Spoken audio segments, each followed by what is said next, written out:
Olá, pessoal. Vamos aqui tratar hoje da reforma trabalhista nas decisões do Supremo Tribunal Federal. Todos aqueles que estudam o direito do trabalho e aqueles que vivem o direito do trabalho conhecem a chamada reforma trabalhista. Nós tivemos em 2017 um processo legislativo assodado, equivocado, inconstitucional ao meu sentir, que atacou frontalmente não só a consolidação das leis do trabalho, mas também a jurisprudência consolidada do Tribunal Superior do Trabalho e a própria Constituição da República. Diversas inconstitucionalidades foram apontadas e denunciadas e apresentadas ao Supremo Tribunal Federal desde 2017 até os dias atuais. E como a justiça tem o seu tempo, não é? As coisas não são no tempo que nós gostaríamos, e sim no tempo que a justiça pode entregar seu provimento. Nós temos hoje alguns temas já pacificados, digamos, no âmbito do Supremo Tribunal Federal, no que concerne especificamente ao direito material do trabalho. Aqui no canal vocês vão ter, e já tem, vídeos sobre direito individual do trabalho e direito coletivo do trabalho. Eu não estudo direito processual, portanto, a análise de hoje da reforma trabalhista nas decisões do STF, essa análise se restringe ao direito material, direito individual e direito coletivo, portanto. Muito bem. O que é que o Supremo Tribunal Federal já decidiu? Aqui tratamos de controle de constitucionalidade, ações diretas e aquelas que receberam temas de repercussão geral. Então, nós vamos tratar aqui de 7 temas que já foram decididos, temas da reforma trabalhista, que foram decididos, resolvidos pelo Supremo Tribunal Federal. O primeiro tema é a terceirização, que recebeu a análise mais detida em diversos processos, como veremos aqui. Segundo, da tarifação do dano moral. Terceiro, o sistema 12 por 36 por ajuste individual. Quarto tema trata do trabalho da gestante em ambiente insalubre. Quinto, a dispensa coletiva. Sexto, vedação da ultratividade de normas de ACT e CCT. E o sétimo tema é prevalência do negociado sobre o legislado. Muito bem. Nós veremos, então, essas 7 situações normativas novas, fixadas pelo legislador ordinário da reforma trabalhista, e nós vamos ver aqui como é que o Supremo Tribunal Federal decidiu sobre eles. Começando com a terceirização, nós tivemos na reforma trabalhista as leis 13.429 e 13.467, as duas de 2017, e as duas regras alteradoras da Lei 6.019 de 1974, que segue regulamentando a terceirização. Muito bem.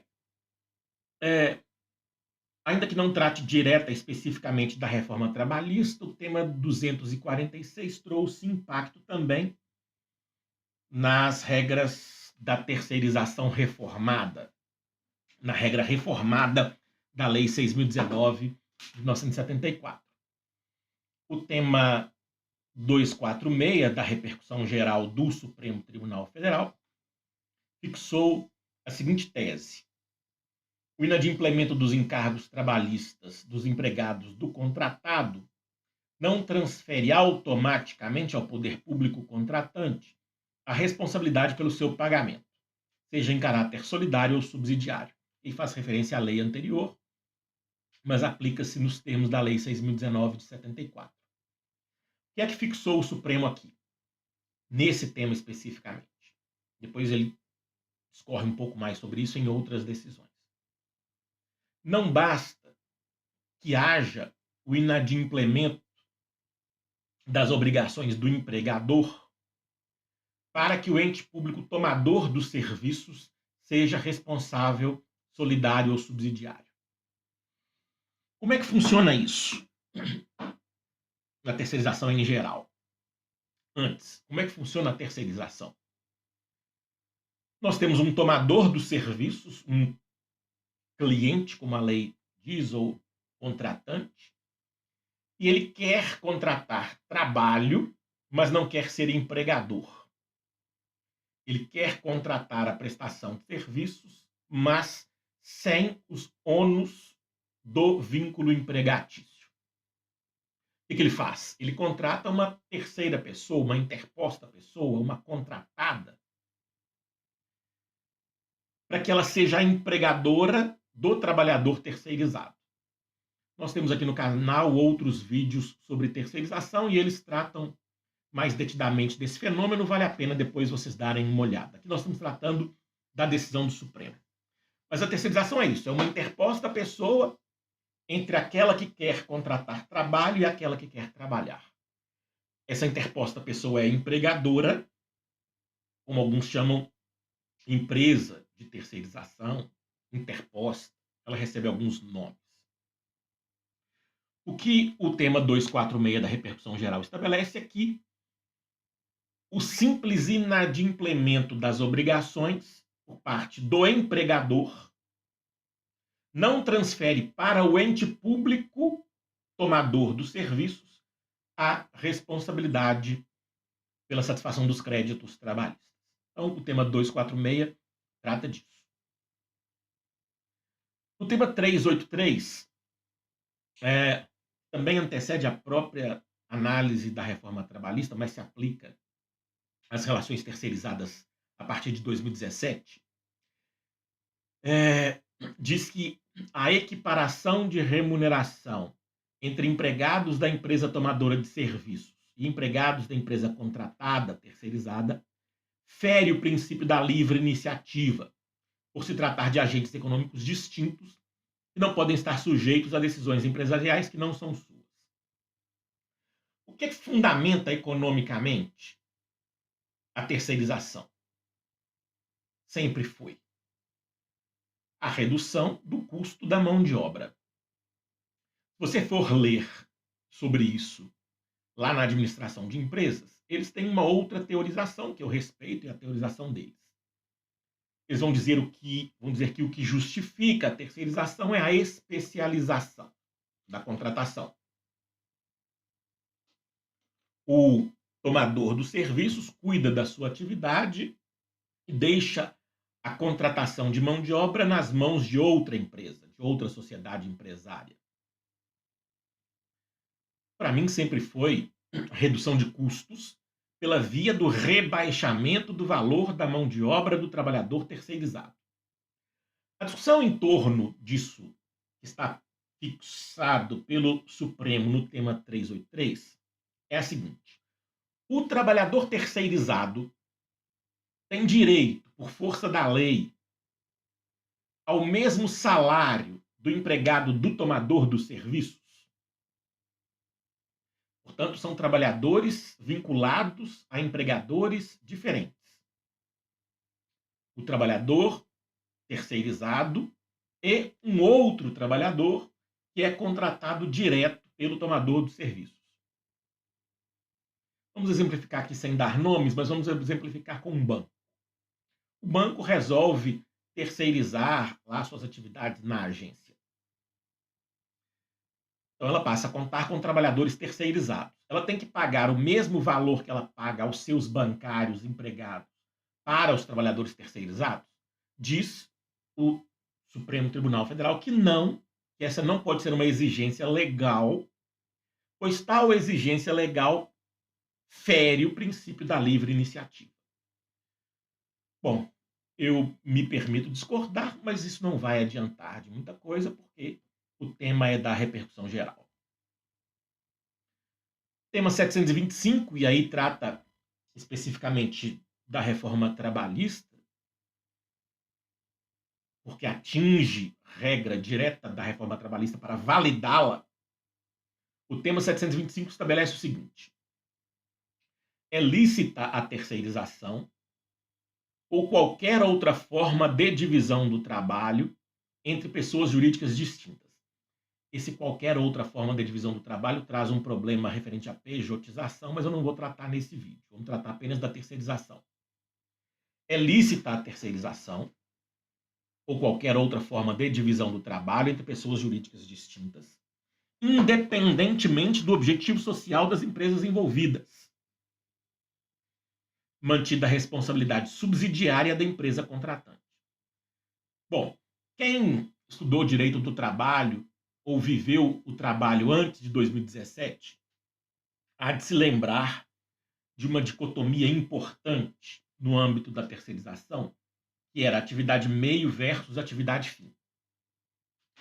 Havia uma súmula do TST, uma súmula do TST, parcialmente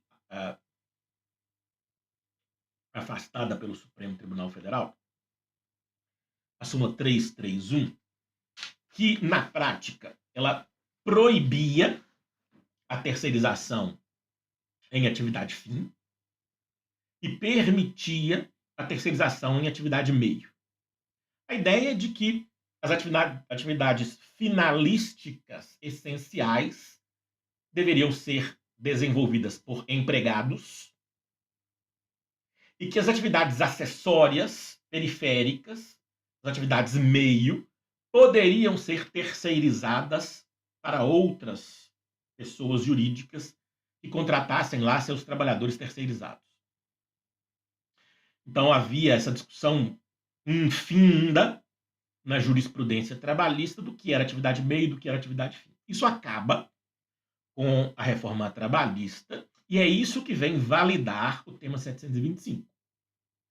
Independentemente de qual é a atividade do contratante, cliente, tomador dos serviços, ele pode terceirizar tudo o que ele quiser, independentemente do seu objeto social.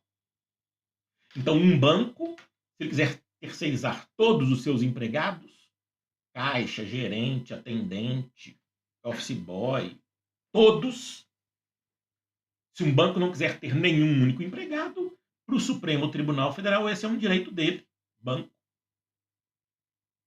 E ele pode fazê-lo livremente.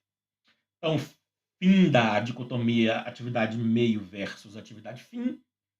As leis 13.429 e 13.467, ambas de 2017, liberaram a atividade em qualquer objeto, liberaram a terceirização em qualquer atividade do contratante, e o tema 725 valida e reconhece como, conforme a Constituição, essa inovação da reforma trabalhista. Ainda em sede de terceirização, uma ação de descumprimento de preceito fundamental 324 estabeleceu ou cuidou do tema de decisões judiciais proferidas no âmbito da Justiça do Trabalho, das quais tem resultado restrição, limitação e impedimento à liberdade de contratação de serviços por empresas vinculadas a seu quadro associativo. Na verdade, a DPF 324 apenas reafirma o que nós já vimos anteriormente, que a atividade terceirizada do tomador dos serviços pode ser qualquer uma, e aqui diz a decisão em sede da DPF 324. A terceirização das atividades meio ou das atividades fim de uma empresa tem amparo nos princípios constitucionais da livre iniciativa e da livre concorrência. Portanto, mais uma vez, o Supremo valida a terceirização em qualquer atividade. A sociedade empresária, industrial, prestadora de serviços, quem quer que seja, sociedade empresária de direito privado, pode não ter nenhum único empregado e pode terceirizar todas as suas atividades laborativas, as suas atividades, sejam elas meio, fim, isso não tem mais relevância para o Supremo Tribunal Federal, então está tudo livre, nos termos da livre iniciativa e da livre concorrência, foram os princípios dos quais se valeu o Supremo Tribunal Federal para reafirmar que o que está posto na reforma trabalhista está livre de vícios de inconstitucionalidade. Portanto, é o que se aplica hoje. Mesma coisa, a ADI, Ação Direta de Inconstitucionalidade 5685, e aqui se refere à súmula 331 e também à DPF 324. A dicotomia atividade meio versus atividade fim para o Supremo Tribunal Federal, ela não se sustenta e não pode o Estado, e aí nessa decisão, refere-se ao Estado juiz, né, ao TST, não pode dizer sobre o que deve ser terceirizado, o que pode ser terceirizado, o que não pode ser terceirizado, ou seja, está tudo liberado.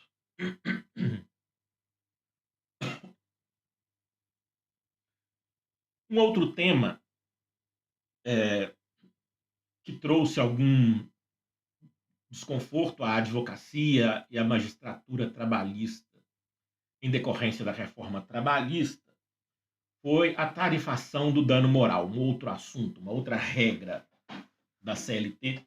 E aí, artigos 223A e seguintes da CLT reformada fixavam um parâmetro objetivo para a quantificação do dano moral reconhecido em processo trabalhista.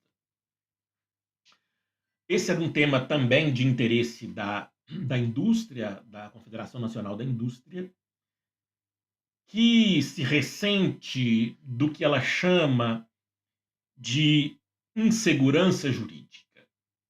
Segundo os patrões, o quantum indenizatório seria fixado pelo arbítrio do juiz, o que causava, segundo a CNI, segundo o Capital,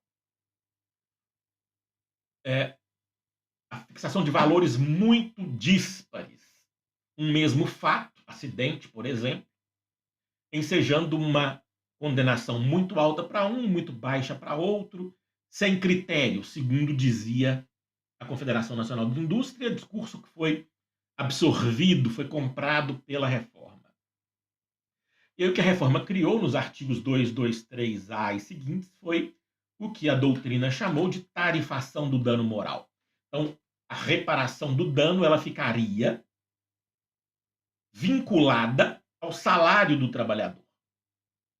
Quanto maior o salário do trabalhador, maior a quantificação do dano moral. O Supremo Tribunal Federal, nesse caso, ele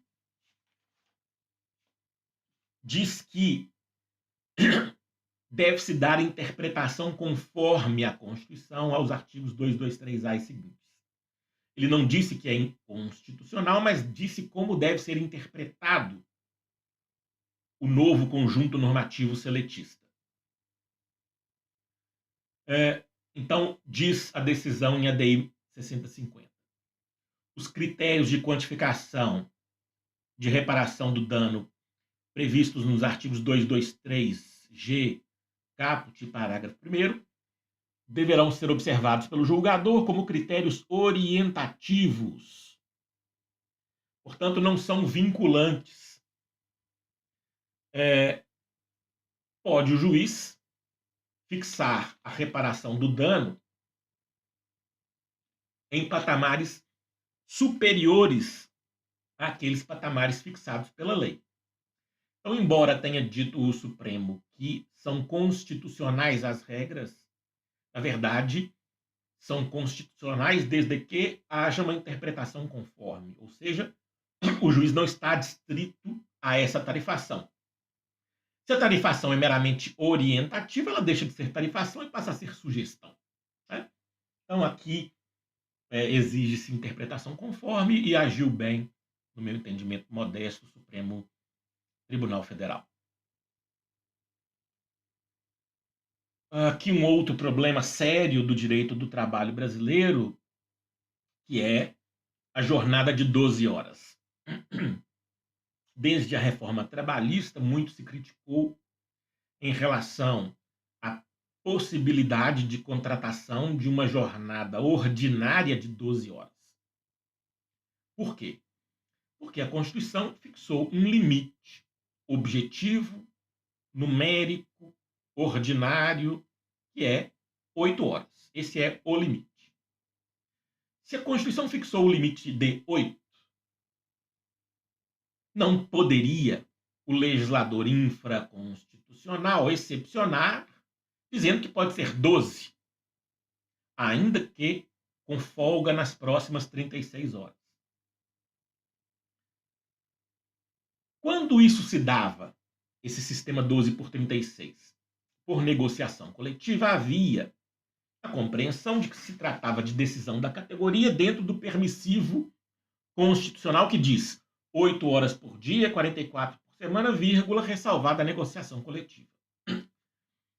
Eu sempre entendia que mesmo com negociação coletiva havia aí inconstitucionalidade, não vou nem entrar no mérito disso.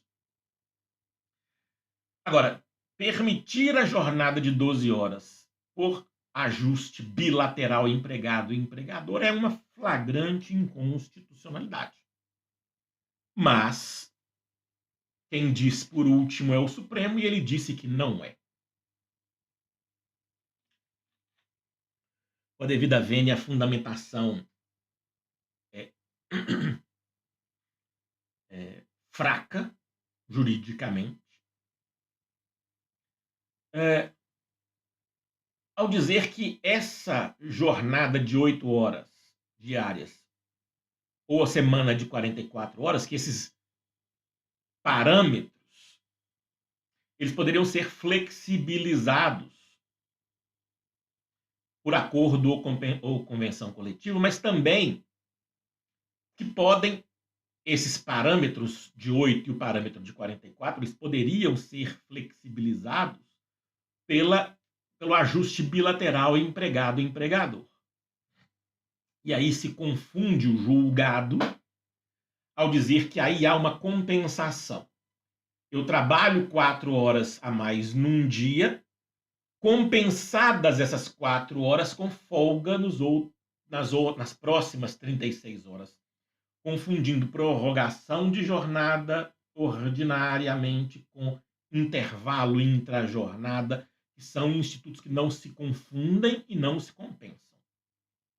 Mas não cabe aqui, nesse espaço, tratar muito mais do que isso em relação à decisão do Supremo. Está decidido.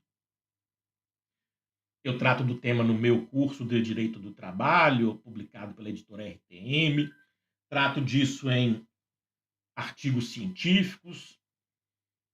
Aqui basta noticiar, então, que o Supremo Tribunal Federal entendeu que é conforme a Constituição a regra do artigo 59A da CLT, que permite a contratação do sistema 12 por 36, 12 horas seguidas de trabalho 12 horas de trabalho seguidas por 36 horas de descanso, mesmo se a negociação não for coletiva, mesmo havendo apenas negociação bilateral empregado-empregador ou, se quiserem, negociação individual.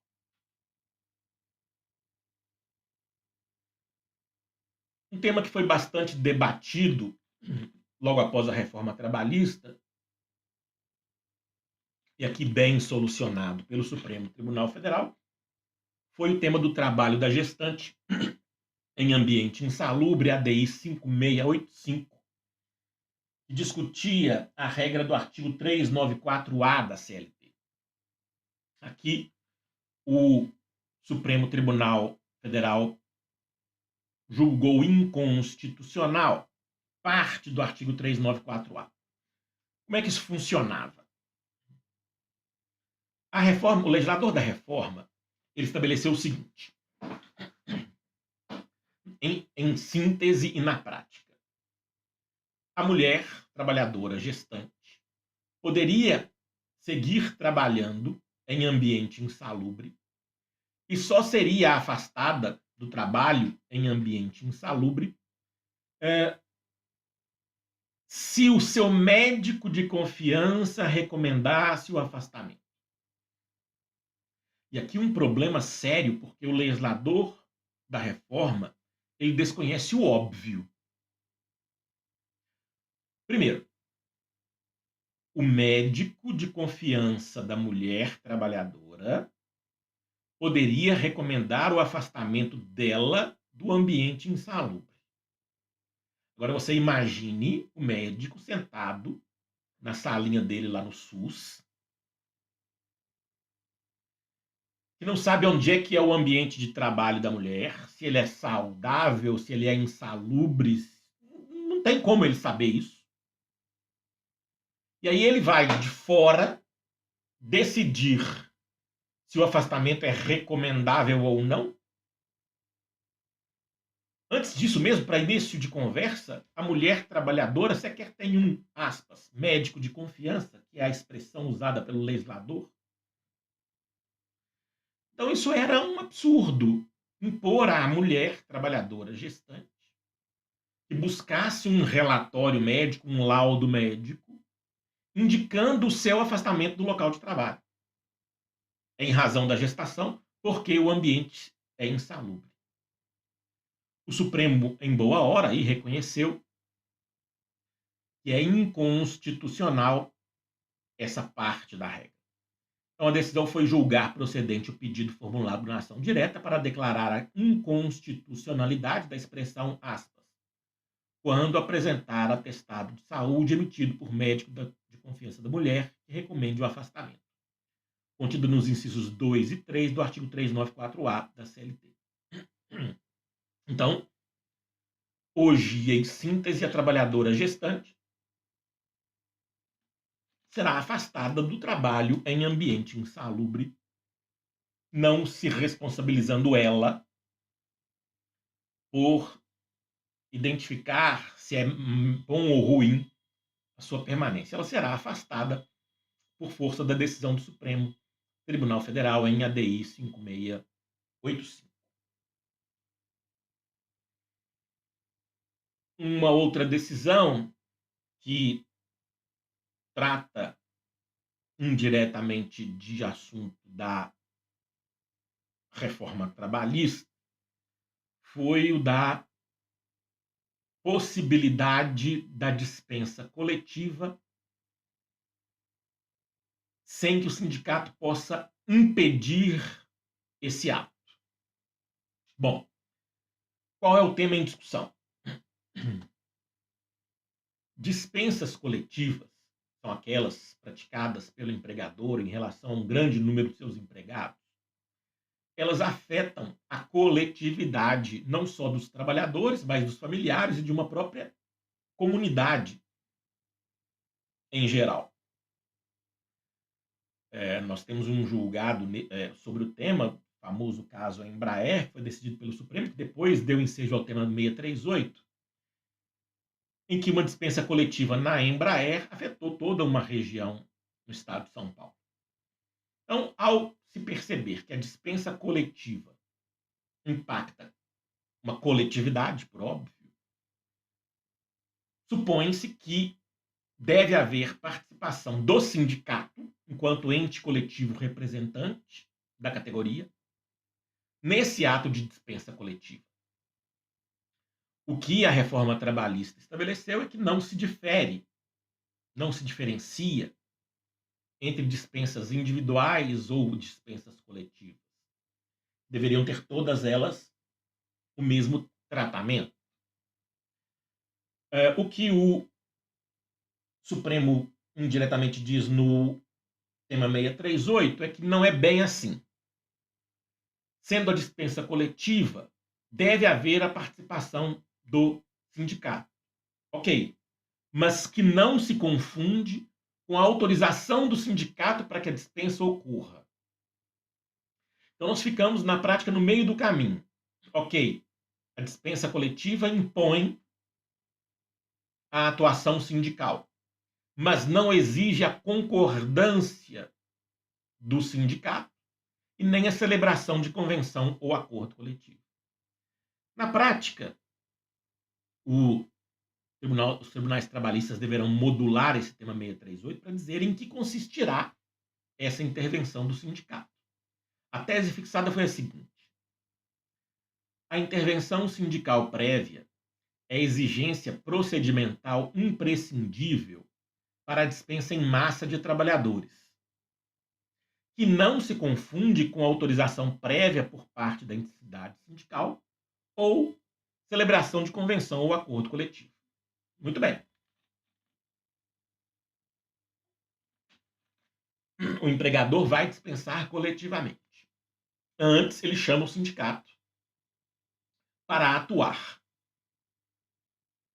Mas esse sindicato vai atuar sem poderes de veto à medida rescisória coletiva e sem que se obrigue o empregador a afirmar um acordo coletivo de trabalho.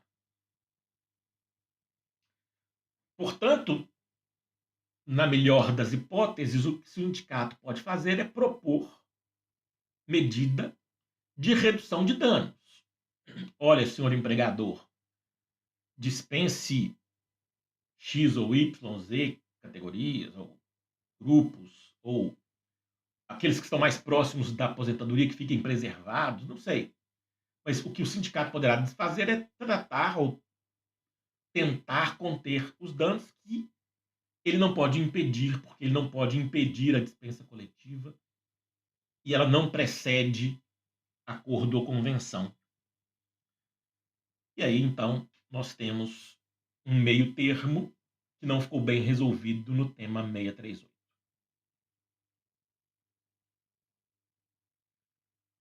O próximo tema, que também não tratou diretamente das leis da reforma, mas se aplica à regra do artigo 614 da CLT reformada. O artigo 614 da CLT reformada disse que, findo o prazo previsto para a vigência das normas negociadas coletivamente, os seus efeitos também terminam aí. Não haverá, portanto, a ultratividade que anteriormente era prevista na súmula 277 do TST. Vou começar com um exemplo que facilita. Imagine que foi firmada uma negociação coletiva que resultou numa convenção. Convenção feita em 20 de novembro de 2023, prazo de vigência de 1 ano, findo esse prazo em 20 de novembro de 2024. Então, imagine que estamos em 1º de dezembro de 24 e não houve nada decidido pelos sujeitos coletivos. Eles não têm novo instrumento normativo. O que diz o artigo 614 da CLT e o que estabelece a decisão em ADPF 323 é que, findo o prazo, os efeitos contratuais individuais trabalhistas daquela convenção ou daquele acordo deixam de se aplicar no contrato individual daquele empregado. Gente, eu falo sobre o tema da aderência da norma coletiva nos contratos individuais em outros vídeos. Depois vocês vejam lá. Aqui eu estou apenas comentando uma decisão do Supremo, e aí presumindo que vocês já conhecem minimamente sobre ultratividade das normas coletivas. Então, o que decidiu o Supremo, na prática, foi pela inconstitucionalidade da súmula 277 do TST, que previa a ultratividade.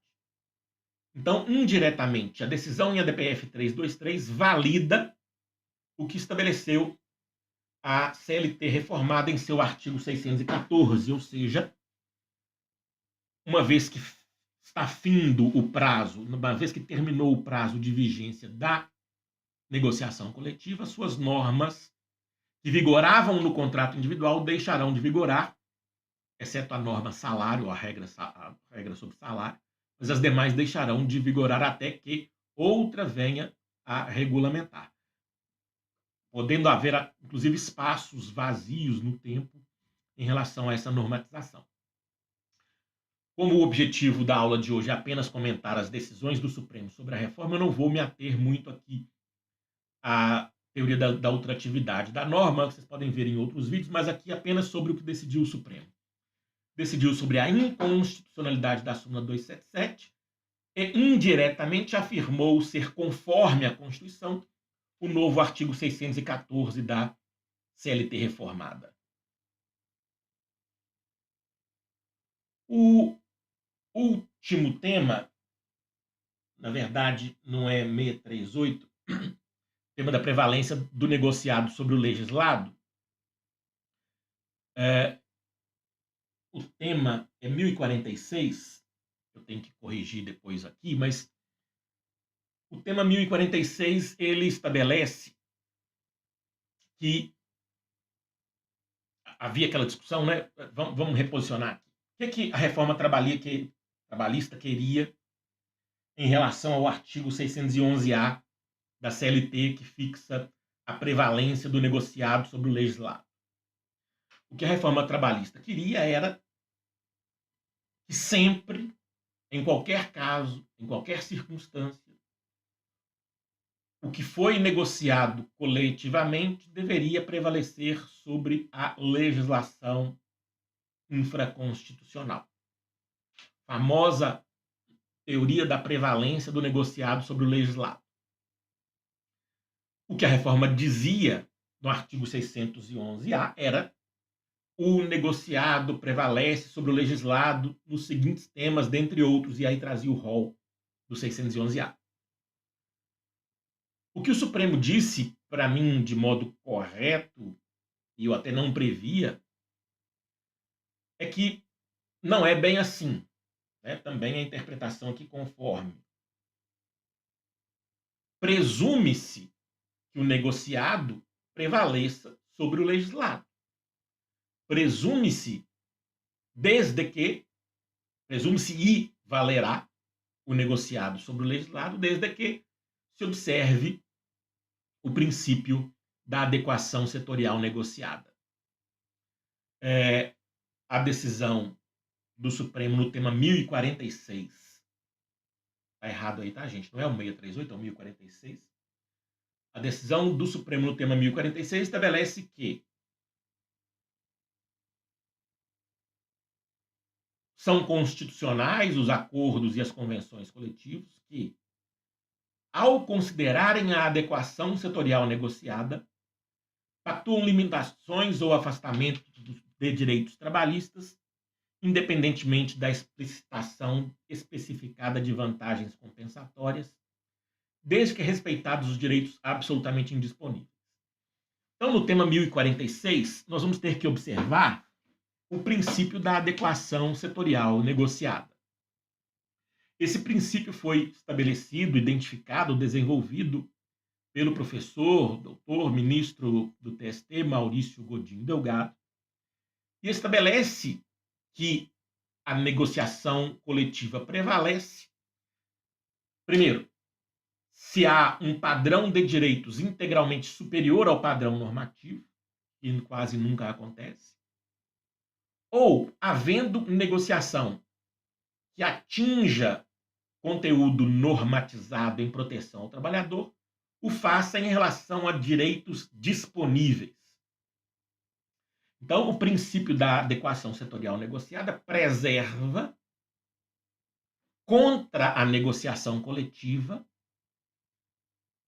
direitos constitucionais indisponíveis, direitos fixados na normatização internacional, ratificada pelo Brasil, convenções da OIT, principalmente, e o que o professor chama de patamar civilizatório mínimo. São normas de saúde e segurança do trabalho, normas de cidadania em geral, básicas e indisponíveis.